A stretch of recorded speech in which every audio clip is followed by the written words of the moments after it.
2011, Earth's 7 billionth resident was born into a world of contradiction and change. There could be enough food for all, yet a billion are still hungry. Throughout this year, people around the world were seeking freedom from oppression and better opportunities for themselves and their families. UN Secretary General Ban Ki-moon. 7 billion now look to us, the world's leaders. They need solutions. They demand leadership. They want us to act. In Libya, Colonel Gaddafi's security forces began systematically shooting at peaceful protesters. More than 600,000 people fled the fighting and chaos, and Ban Ki-moon urged the international community to ensure the protection of civilians. I have spoken out bluntly and repeatedly. The violence must stop. In March, the Security Council adopted a resolution with 10 yes and 5 abstentions to take all necessary measures to prevent further attacks and the loss of innocent lives in Libya.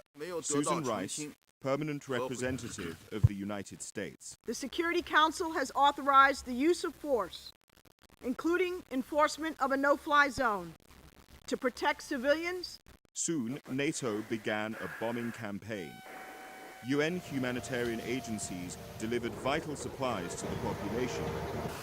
With casualty numbers rising, Russia's ambassador Vitaly Turkin voiced his concern.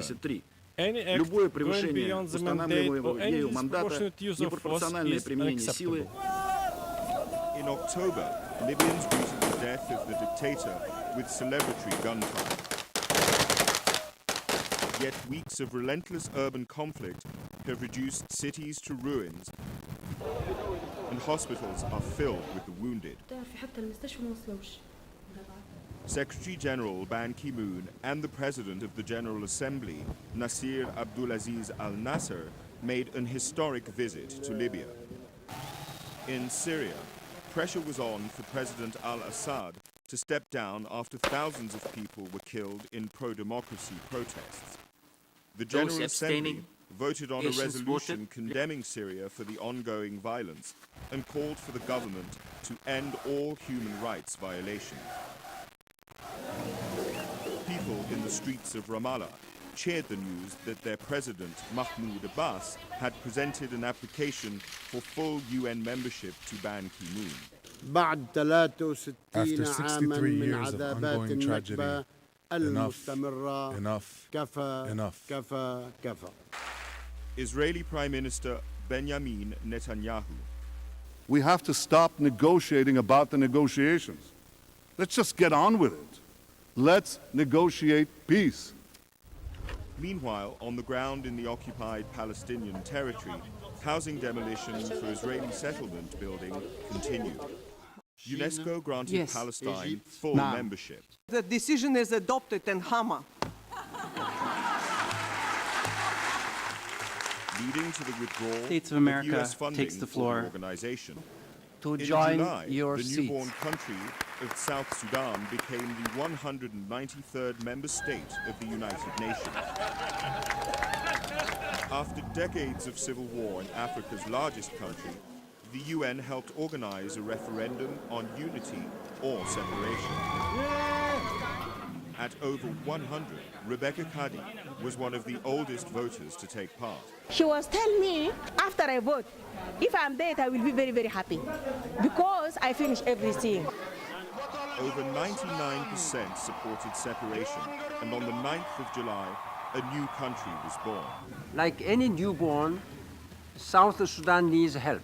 Together, South and North must face their common future as partners, not rivals. In 2011, more than 120,000 UN peacekeepers were deployed in 16 missions on 4 continents. In Liberia's presidential elections, the UN mission deployed ground troops and increased air patrols to improve security and reassure citizens as they went to the ballots. Voters turned out undeterred, despite some clashes that prompted the boost in security.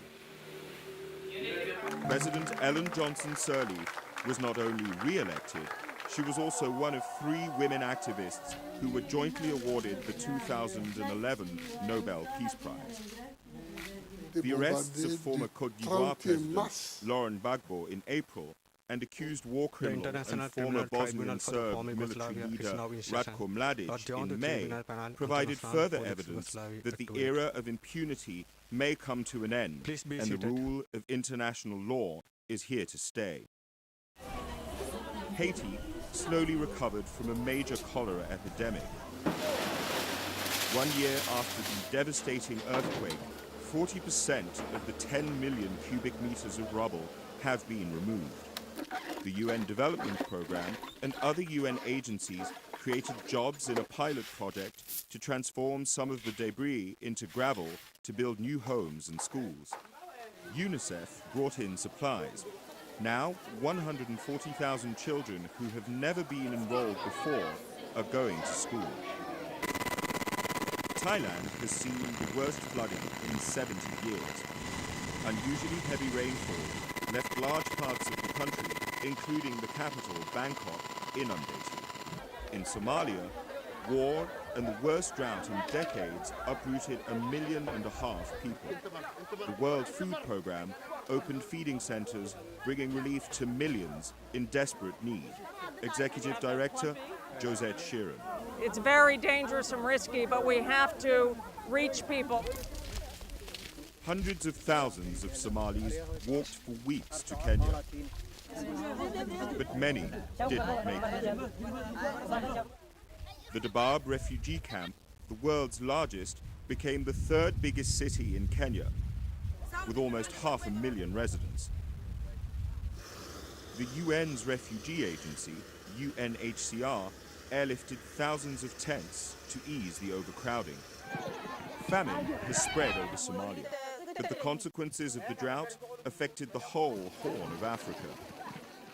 These farmers lost half of their livestock and food supplies are running out. We live on palm nuts. There is nothing more to eat.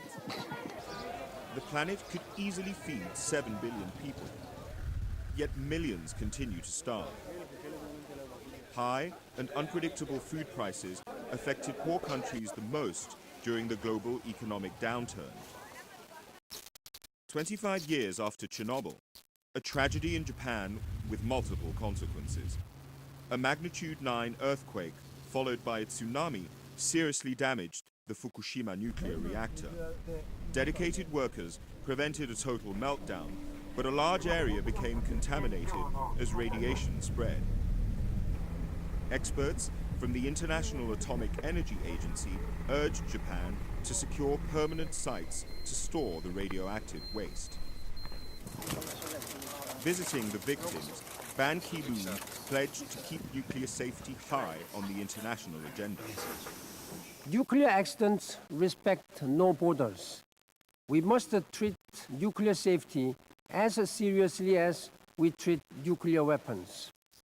Tensions over Iran's nuclear ambitions have increased since the IAEA reported that the country appeared to have worked on the design of a nuclear bomb and may still be doing secret research.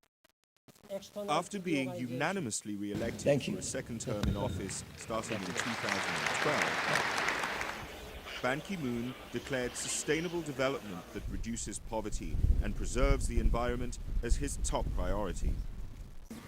Green economy will be the buzzwords for 2012's Rio +20 Environment Conference in Brazil. 2012 will also be the year of sustainable energy for all, accessible to the poorest of the poor. 7 billion people need clean energy to read, sustainable agriculture to eat, and opportunities and decent jobs to live a life of dignity and prosperity.